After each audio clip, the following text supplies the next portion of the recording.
মৰমৰ ছাত্ৰ-ছাত্ৰীসকল, আজি তোমালোকক পঢ়াবলৈ ওলোৱাৰ পাঠটো নাম হৈছে স্থানীয় মান। অধ্যায়টো তোমালোক সকলোৱে কলম, বহী, কিতাপ ওলাই ল'বা আৰু মনোযোগ দি শুনিবা। তোমালোকে আগৰ শ্ৰেণীত নিশ্চয় এইটো পাইছা যে এটা সংখ্যাক যেনে 2, 3, 5 সংখ্যাটোক তোমালোকে এনেকৈ মাতিছা যে একক 5, দহক 3, শতক 2। এনেকৈ কোনো সংখ্যাৰ স্থানবোৰ মাতিছা। এই পদ্ধতিক কোৱা হয় হিন্দু পদ্ধতি। এতিয়া মোৰ কথালৈ আহিছোঁ। সংখ্যাৰ স্থানীয় মান ওলোৱাৰ দুটা পদ্ধতি। 1 নম্বৰ হিন্দু পদ্ধতি, 2 নম্বৰ আন্তৰ্জাতিক পদ্ধতি। দুয়োটা পদ্ধতি অংকবোৰ স্থান সোঁফালৰ পৰা বাওঁফাললৈ নাম দিয়া হয়। আজি তোমালোকক হিন্দু পদ্ধতিত সংখ্যাৰ স্থানৰ মান উলিওৱাৰ কিছু আভাস দিম। হিন্দু পদ্ধতিত অংকবোৰৰ স্থান হ'ল একক, দহক, শতক, হাজাৰ, অযুত, লাখ, নিযুত, কোটি। তোমালোকে এই তালিকাখন মন কৰা। প্ৰথম একক, তাৰ তলত দিয়া আছে 1।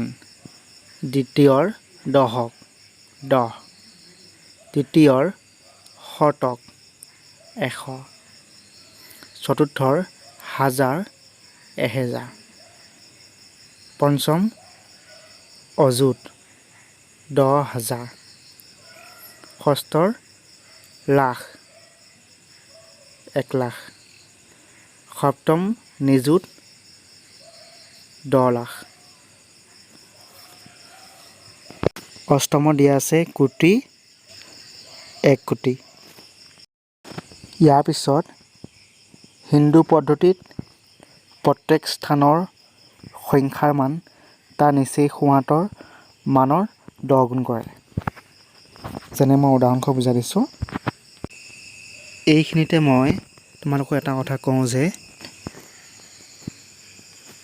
যিকেইটা সংখ্যাৰ পঢ়ি দিয়া হৈছিল সেই সংখ্যাবোৰ ইংৰাজী লিখা আছিল, কিন্তু মই অসমীয়াত পঢ়ি দিয়া হৈছে। তাৰ কাৰণটো হৈছে তোমালোকে যাতে সহজে বুজি পোৱা তাৰ প্ৰতি লক্ষ্য ৰাখি অসমীয়াত কোৱা হৈছে। গতিকে ইয়াৰ পৰৱৰ্তী যিকেইটা সংখ্যাৰ ইংৰাজীত থাকিলে মই ইংৰাজীতে পঢ়ি দিয়া হ'ব। এতিয়া তোমালোকে এই তালিকাখন মন কৰা আৰু তলত দিয়া সংখ্যাটো ভালদৰে চোৱা। তলৰ সংখ্যাটো 100 অৰ্থাৎ 100। তাৰ বাবে তালিকাখনৰ তৃতীয় স্থানটো চোৱা। তেতিয়া তোমালোকে দেখিছা যে তৃতীয় স্থানৰ পাছত সোঁফালে দ্বিতীয় স্থান আছে। গতিকে 100 = 10 হ'ব।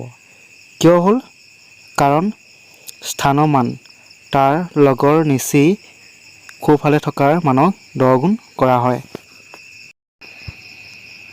আকৌ এই তালিকাখন মন কৰা।